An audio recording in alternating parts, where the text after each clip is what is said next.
الحمدللہ رب العالمین والصلاة والسلام علی سید الانبیاء والمرسلین اما بعد فاعوذ باللہ من الشیطان الرجیم بسم اللہ الرحمن الرحیم۔ آج انشاءاللہ سورہ ذاریات کا آغاز ہوگا، مکی صورتوں میں سے ہے اور اس میں تقریباً 60 آیات ہیں، اور جیسے کہ آپ کو معلوم ہے کہ مکی صورتیں وہ صورتیں کہلاتی ہیں کہ جو ہجرت نبوی صلی اللہ علیہ وسلم سے پہلے نازل ہوئیں، اور ان صورتوں میں اکثر یہ عرض کرتا ہوں، بار بار عرض کر رہے ہیں تاکہ ہمارے ذہن میں بات راسخ ہو جائے کہ ان میں عقائد کے بارے میں کثرت سے بیان ہے اور اخروی امور کی طرف متوجہ کرنے کے سلسلے میں مضامین بیان کیے گئے ہیں۔ تو بسم اللہ الرحمن الرحیم۔ والذاریات ذروا، قسم ان کی جو بکھیر کر اڑانے والیاں ہیں، یعنی ان ہواؤں کی قسم کہ جو جب چلتی ہیں تو چیزوں کو ادھر سے ادھر بکھیر دیتی ہیں۔ فالحاملات وقرا، پھر بوجھ اٹھانے والیاں، یعنی پھر ایسی ہواؤں کی قسم کہ جو بوجھ اٹھا کر چلتی ہیں، یعنی بادلوں کو لے کے چلتی ہیں اور پھر جا کر بادل برس جاتے ہیں۔ فالجاریات یسرا، پھر نرم چلنے والیاں، یعنی ایسی ہواؤں کی قسم جو نرمی کے ساتھ چلتی ہیں، اچھی ٹھنڈی ہوائیں ہوتی ہیں۔ فالمقسمات امرا، پھر حکم سے بانٹنے والیاں، یعنی اللہ تبارک و تعالیٰ کے حکم سے جو نعمت تقسیم کر دیتی ہیں، اس قسم کی مطلب ہوائیں چلتی ہیں جس سے فوائد حاصل ہوتے ہیں، ان کی اللہ تعالیٰ نے قسم یاد فرمائی۔ انما توعدون لصادق، بے شک جس بات کا تمہیں وعدہ دیا جاتا ہے ضرور سچی ہے، یعنی جو اللہ کی طرف سے تمہیں وعدہ دیا گیا وہ ضرور سچا ہوگا، اس میں کوئی شک کی گنجائش نہیں ہے۔ وَإِنَّ الدِّينَ لَوَاقِعِ، اور بے شک انصاف ضرور ہونا ہے۔ وَالسَّمَاءِ ذَاتِ الْحُبُكِ، آرائش والے آسمان کی قسم۔ یہ پہلے آپ کو بتایا تھا کہ اللہ تبارک و تعالیٰ کا قسم یاد فرمانا یہ اس لیے نہیں ہے کہ وہ اس بات کا یقین رکھتا ہے کہ سامنے والے میری بات سن کر شک کا شکار ہوں گے تو میں قسم یاد کر کے ان کے ذہن کو شکوک و شبہات سے پاک کروں۔ یہ ہمارے درمیان ہوتا ہے۔ اللہ تبارک و تعالیٰ جب کسی چیز کی قسم یاد فرماتا ہے تو اس چیز کی عظمت کی طرف اشارہ فرمانا مقصود ہوتا ہے، اور اکثر ان چیزوں کے بارے میں اللہ تبارک و تعالیٰ قسم یاد فرماتا ہے کہ جو اللہ تعالیٰ کی عظمت پر زبردست دلیل ہوتی ہیں، ان تمام کے اندر یہ چیز موجود ہے۔ تو ارشاد فرمایا کہ وَالسَّمَاءِ ذَاتِ الْحُبُكِ، آرائش والے آسمان کی قسم۔ اِنَّكُمْ لَفِي قَوْلٍ مُخْتَلِف، تم مختلف بات میں ہو۔ یہ کفار سے خطاب ہے کہ تم مختلف بات میں ہو، الٹی سیدھی مختلف باتیں کرتے ہو۔ یہ نبی کریم صلی اللہ علیہ وسلم کے بارے میں کوئی کہتا تھا یہ مجنون ہے، کوئی کہتے تھے ساحر ہیں، کوئی کہتا تھا کہ یہ معاذ اللہ پاگل ہیں، کوئی کہتا تھا شاعر ہیں۔ اس کے بارے میں اشارہ ہے کہ تم مختلف باتوں میں ہو۔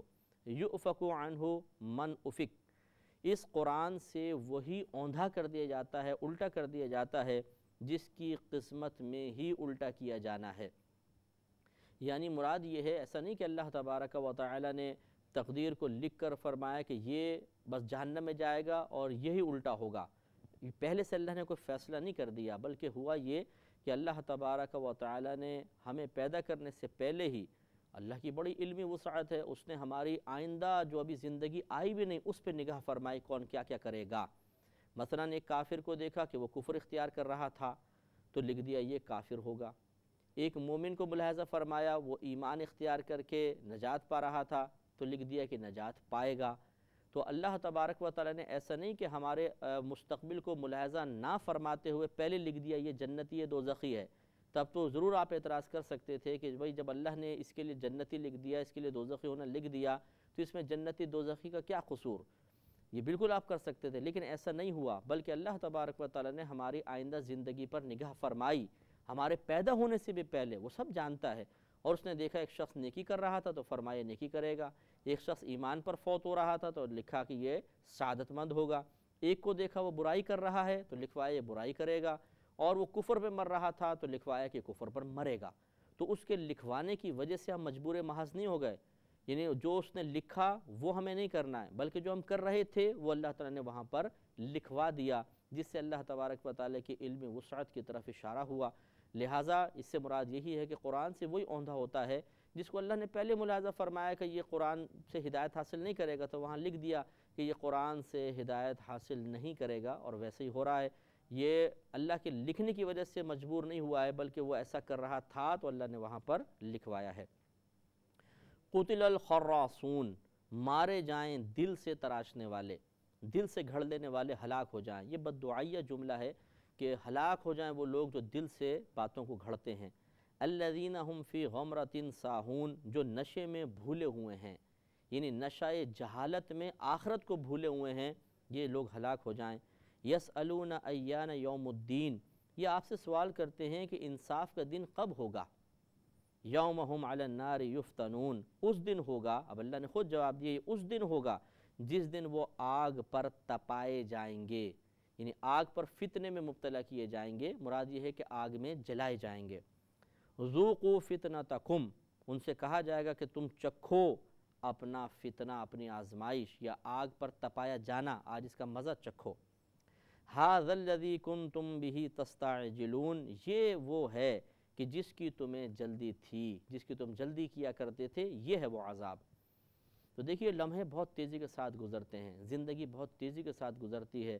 ہم آج آخرت کو دیکھتے ہیں، بظاہر بڑی دور سی نظر آتی ہے، لیکن ایک لمحے کے لیے چشم تصور سے دیکھیے کہ آپ مر گئے ہیں اور اب میدان معاشر میں کھڑے کیے گئے ہیں۔ اب اپنے ماضی کی طرف دیکھیے، آپ کو بہت ہی قریب نظر آئے گا۔ اب آپ دیکھیں نا، کسی کی عمر آپ جو سن رہے ہیں، کسی کی عمر 60 سال ہے، کسی کی 70 سال، کسی کی 25 سال، کسی کی 30 سال، کتنی تیزی کے ساتھ وقت گزر گیا۔ آپ جب ماضی کی طرف دیکھتے ہیں تو آپ کو لگتا ہے کہ بالکل بس چند لمحے تو گزریں، جو وقت گزر جاتا ہے اس کی طوالت کا احساس ختم ہو جاتا ہے۔ ہاں، آئندہ آنے والا وقت بڑا طویل سا محسوس ہوتا ہے۔ تو اسی طریقے سے جب میدان محشر میں پہنچ جائیں گے تو وہاں پر کفار بارہا قرآن کے مضامین بیان ہوئے کہ کفار بھی کہیں گے ہم دنیا میں کتنا ٹھہرے، تو کوئی کہے گا ایک دن، کوئی کہے گا نہیں ایک دن کا بھی مختصر حصہ، یعنی اتنا قلیل نظر آئے گا۔ تو آج جس کی یہ جلدی کر رہے ہیں کہ کہاں ہے وہ عذاب، ہمیں عذاب میں مبتلا کیا جائے، جب یہ برود قیامت پہنچیں گے اللہ تعالیٰ ان کو آگ میں ڈالے گا، جہنم میں ڈالے گا، پھر ان سے کہا جائے گا لو یہ ہے وہ عذاب جس کے لیے تم جلدی کرتے تھے۔ تو اب پھر وہ پچھتائیں گے کہ کاش ہم دنیا میں ہدایت حاصل کر لیتے اور اللہ تعالیٰ کا کہنا مان لیتے۔ تو میں بارہا اس طرف پھر اشارہ کرتا ہوں کہ تمام مسلمان بھائی اور بہن اس وقت بھی اللہ تبارک و تعالیٰ کا شکر ادا فرمائیں کہ اللہ تعالیٰ نے محض اپنے کرم سے، اپنے فضل سے ہمیں ایک مسلمان گھرانے میں پیدا فرمایا، ہمیں مسلمان ہونے کی توفیق عطا فرمائی۔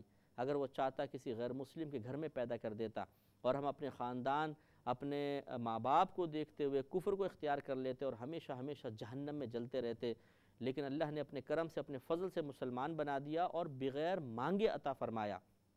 یہ مسلمان ہو جانا ایک ایسی نعمت ہے کہ دنیا کی تمام نعمتیں ایک طرف رکھ دیجئے اور اس ایک نعمت کو سامنے رکھیے، یہ نعمت ان پر غالب آ جائے گی، کیونکہ جنت میں داخل ہونے کا دار و مدار اسی نعمت پر ہے۔ مسلمان ہی داخل جنت ہوگا ورنہ نہیں ہو سکتا ہے۔ لہٰذا معلوم یہ ہوا کہ ہمیں وقتاً فوقتاً ان نعمتوں پر بھی توجہ کرنی چاہیے جو اللہ تبارک و تعالیٰ نے بغیر طلب کیے ہمیں عطا فرما دیں، نہ کہ صرف ان نعمتوں پر توجہ کرنی چاہیے جو اللہ تعالیٰ نے اپنے عدل و انصاف سے ہمیں عطا نہیں فرمائیں۔ ہمارا سب سے بڑا قصور یہی ہے کہ ہم ان نعمتوں کو دیکھتے ہیں جو ہمیں حاصل نہیں ہیں اور شکوہ شکایت کرتے ہیں، ان نعمتوں پہ کبھی توجہ نہیں کرتے، ان کا شکر ادا کرنے کی کوشش نہیں کرتے جو اللہ نے بغیر طلب کیے ہمیں عطا فرمائی، اور ان نعمتوں کا ثانی دنیا کے اندر کوئی اور نہیں ہے۔ اس پہ توجہ کرنا بہت ضروری ہے۔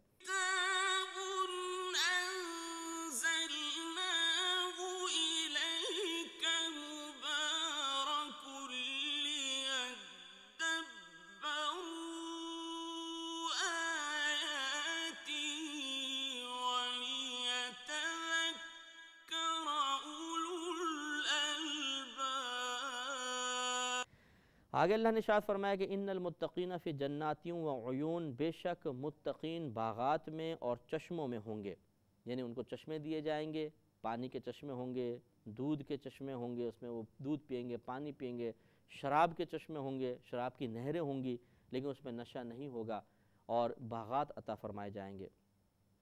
آخذین ما آتاہم ربہم، اپنے وہ لینے والے ہیں اس کو جو ان کا رب انہیں عطا کرے گا، یعنی رب کی عطائیں قبول کرنے والے، وصول کرنے والے ہوں گے۔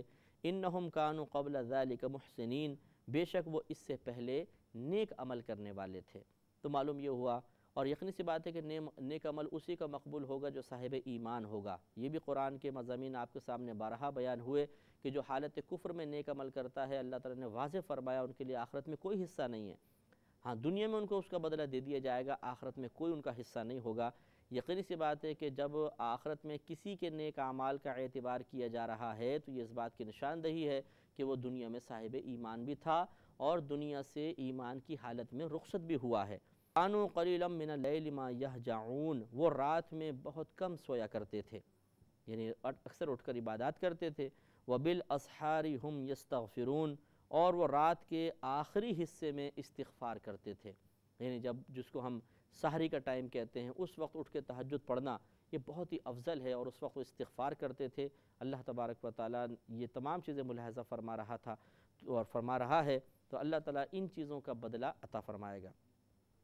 وَفِي أَمْوَالِهِمْ حَقٌّ لِلسَّائِلِ وَالْمَحْرُومِ، اور ان کے مالوں میں حق تھا مانگنے والے کے لیے اور محروم شخص کے لیے۔ غریب آدمی جو نعمتوں سے محروم ہے، گویا کہ وہ صدقہ خیرات بھی کیا کرتے تھے، صدقات واجبہ بھی کرتے تھے اور صدقات نافلہ بھی کرتے تھے۔ تو یہ ان لوگوں کی صفات اللہ نے بیان فرمائی کہ جو جنت میں داخل ہوں گے، کہ نیک عمل کرنے والے تھے، وہ رات میں کم سویا کرتے تھے، رات کے آخری پہر اٹھ کے اللہ کی بارگاہ میں توبہ و استغفار کیا کرتے تھے، اور غریبوں فقیروں کو وہ صدقات دیا کرتے تھے۔ یہ تمام چیزیں بڑی برکت والی ہیں۔ وَفِي الْأَرْضِ آیَاتٌ لِلْمُوقِنِينَ، اور زمین میں نشانیاں ہیں یقین والوں کے لیے، یعنی جو یقین رکھتے ہیں، آخرت پہ یقین رکھتے ہیں، ان کے لیے دنیا میں بہت سی نشانیاں ہیں کہ وہ ان کے ذریعے آخرت کا یقین رکھ سکتے ہیں۔ آخرت کا یقین کا مطلب کہ آخرت میں اٹھائے جائیں گے۔ اگر وہ دنیا پہ غور و تفکر کر لیں، ہزارہ چیزیں ایسی ہیں جن کا کوئی نام و نشان نہیں ہوتا، اللہ تبارک و تعالیٰ ان کو پیدا فرماتا ہے۔ تو جس طریقے سے بے نام و نشان چیزوں کو ہمارا رب پیدا کرنے پر قادر ہے، تو جن کا پہلے ایک نام تھا، ایک نشان تھا، انہیں دوبارہ اٹھانا یہ اللہ کے لیے کون سا مشکل ہوگا۔ لہٰذا جو آخرت پر یقین رکھتے ہیں ان کے لیے دنیا میں بھی بہت سی نشانیاں موجود ہیں۔ وَفِي أَنفُسِكُمْ، اور خود تمہاری ذات میں بھی اللہ کی نشانیاں ہیں۔ تو ہمارے اندر جو تغیر و تبدل ہوتا ہے، آپ دیکھیے چھوٹا سا بچہ پیدا ہوتا ہے، کتنے نرم و نازک اس کے ہاتھ ہوتے ہیں، کتنے نرم و نازک پیر ہوتے ہیں، چھوٹا سا دھڑکتا دل ہوتا ہے، ننھا سا منہ ہوتا ہے، پھر آہستہ آہستہ وہ بڑا ہونا شروع ہوتا ہے، جسم بڑھتا ہے، پھر ایک وقت آتا ہے وہ تندرست و توانا ایک قوی مرد بن جاتا ہے یا ایک عورت بن جاتی ہے۔ تو اس تغیر و تبدل کے اندر کیا کوئی اللہ تعالیٰ کی نشانیاں نہیں ہیں؟ بہت بڑی نشانیاں ہیں۔ لیکن آپ کھا کر فارغ ہو جاتے ہیں، اب آپ بے فکر ہیں، آپ اپنے کام دھندے میں مشغول ہو جاتے ہیں۔ اب اندر جو نظام چل رہا ہے، ایک آٹومیٹک نظام کسی ذات نے تو قائم کیا ہے، پوری ایک فیکٹری چل رہی ہے جو مختلف چیزیں اس کھانے سے تیار کرتی ہے جو آپ اندر اتار دیتے ہیں۔ وہ فیکٹری ایک شعبہ ہے، اس سے وہ ناخن بنانے پہ مقرر ہے، ایک بال بنانے پہ مقرر ہے، ایک خون پیدا کرنے پر، ایک چربی پیدا کرنے پر، ایک گوشت پیدا کرنے پر، ایک ہڈی کے اندر اضافہ کرنے پر۔ آپ غور فرمائیں کہ کیسا اللہ نے اندر نظام پیدا کیا ہے کہ آپ بے پرواہ ہو کر کھانا کھاتے، پڑھ کے خراٹے لے رہے سو گئے، نظام چل رہا ہے اور پورا جسم نشو و نما پا رہا ہے۔ تو کیا اس میں اللہ تبارک و تعالیٰ کی عظمت پر بے شمار نشانیاں نہیں ہیں؟ تو حقیقتاً پوری کائنات کو چھوڑ کر آپ ایک کمرے کے کونے میں بیٹھ کے صرف اپنے جسم پہ غور و تفکر شروع کر دیں، آدمی کی عقل حیران رہ جائے گی کہ کیسا اللہ تبارک و تعالیٰ کی صنعت ہے۔ یہاں چھری ماریں درد ہوگا، ناخن جتنا مرضی کاٹیں درد نہیں ہوتا، بال جتنا مرضی کاٹیں درد نہیں ہوتا، حالانکہ ناخن بھی بڑھ رہا ہے، بال بھی بڑھ رہا ہے، بظاہر نشو و نما نظر آ رہی ہے لیکن بے جان ہے۔ تو اس لیے یہ بھی سائنس جو پڑھتے ہیں، جو کہتے ہیں کہ درخت نشو و نما پاتا ہے اور ہر جو چیز نشو و نما پاتی ہے وہ جاندار ہوتی ہے، تو بتائیے اگر یہ ناخن اور ہمارے بال جاندار ہیں تو پھر کاٹتے ہیں تو اذیت کیوں نہیں ہوتی ہے؟ تو یہ اللہ کا کمال ہے کہ ایک چیز کو بڑھائے بھی اور اس میں روح پیدا نہ فرمائے، یہ اس کا کمال ہے۔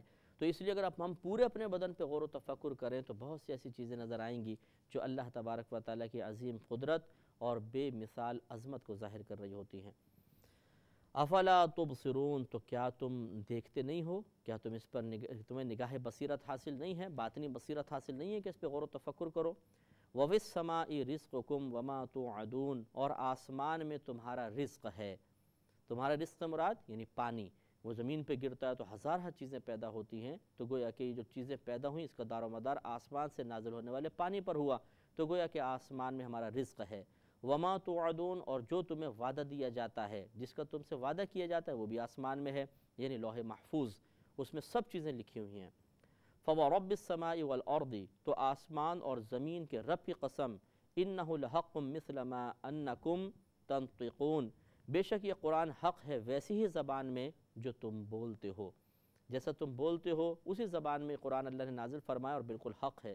حل اتاک حدیث ضیف ابراہیم المکرمین، کیا اے محبوب صلی اللہ علیہ وسلم کیا آپ کے پاس ابراہیم کے معزز مہمانوں کی خبر آئی؟ یہاں مختصر سا واقعہ وہ بیان ہو رہا ہے کہ جب قوم لوط بدفعلی میں حد سے بڑھ گئی اور اللہ تبارک و تعالی نے ان پر عذاب کا فیصلہ فرمایا، تو حضرت لوط علیہ السلام اور ابراہیم علیہ السلام ہم عصر ہیں، تو حضرت ابراہیم علیہ السلام کے پاس 10 سے 12 فرشتے آئے۔ تو ابراہیم علیہ السلام نے جب ان کو ملاحظہ کیا تو آپ نے دل میں کہا کہ یہ ان لوگوں کو میں پہلے جانتا تو نہیں ہوں، اجنبی سے نظر آتے ہیں۔ پھر آپ نے تصدیق کے لیے گھر گئے، ایک بچھڑا آپ نے بھنوایا خوب، مطلب وہ چربی والا تھا، فربا تھا، اور وہ ان کے سامنے پیش کیا، تو فرشتوں نے منع کیا کہ ہم اس کو نہیں کھائیں گے، کیونکہ ہم فرشتے اور ہم قوم لوط پر عذاب نازل کرنے کے لیے بلائے گئے ہیں۔ اس وقت پھر انہوں نے حضرت ابراہیم علیہ السلام کے قلب میں خوف سا پیدا ہوا، کیونکہ جو اللہ کا مقرب بندہ ہوتا ہے وہ اتنا ہی نرم قلب رکھتا ہے اور اللہ کے غضب سے اتنا ہی ڈرتا ہے۔ حالانکہ ابراہیم علیہ السلام کو یقیناً کامل یقین تھا کہ اللہ کا غضب میری طرف متوجہ نہیں ہوگا، لیکن یہ ایک اچھے اور صاف ستھرے دل کا ایک حال ہے کہ وہ اللہ تعالیٰ کے وعدے وعیدوں سے ڈرتا ہے اور انہیں اپنے لیے گویا کہ تصور کرتا ہے۔ تو پھر ان فرشتوں نے آپ کو تسلی دی کہ اللہ تعالیٰ آپ کو ایک علم والے بیٹے کی بشارت بھی دے رہا ہے۔ اس یہ سارا واقعہ انشاءاللہ آگے آئے گا۔ وآخر دعوانا ان الحمد للہ رب العالمین۔